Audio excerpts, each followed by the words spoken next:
Parliament का जो एहतजाज रहा, 232 पार्लियामेंट मेंबरों ने खिलाफ वोट दिया। मैं सलाम करता हूं उन पार्लियामेंट मेंबरान का। ये सिर्फ आज अगर हमला है माइनॉरिटी पर, उन्होंने कह दिया पार्लियामेंट में, ये सेकुलर ढांचे पर हमला है, ये खुद आईन पर हमला है। और आज हम यहाँ जमा नहीं हुए हैं कि जम्मू अलग कश्मीर अलग, बिल्कुल नहीं।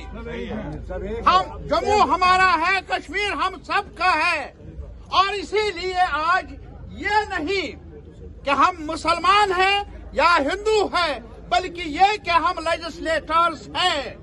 कुछ किया जम्मू कश्मीर के बारे में ही नहीं, मुल्क की अक़लियत के बारे में और मुल्क के आईनी और सेकुलर ढांचे के बारे में। ये फर्ज बनता है हमारा। हम उन कुव्वतों के साथ हाथ मिलाएंगे जिन्होंने पार्लियामेंट में एहतजाज किया। मैं कल मदुराई में था, हमारी ऑल इंडिया कॉन्फ्रेंस थी।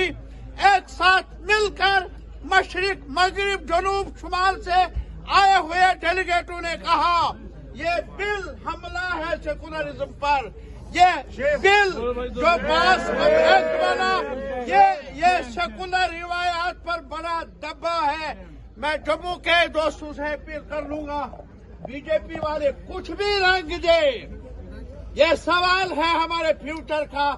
एक साथ रहना है और जो भी नाइंसाफी हुई है या होगी, हमारा हाउस एक साथ मिलकर आवाज उठाता रहेगा। स्पीकर साहब को मौका देना चाहिए था और मौका नहीं मिला, और इस वजह से आपके सामने, आवाम के सामने यही हम ये मुतालबा कर लेंगे। अमन अमान रखना है, आपस में भाईचारा रखना है। जम्मू कश्मीर के लोग एक साथ मिलकर जो नाइंसाफियां हैं, जो सेकुलर रिवायात के खिलाफ कानून बना है, एक्ट बना है, उसके खिलाफ आवाज उठाए।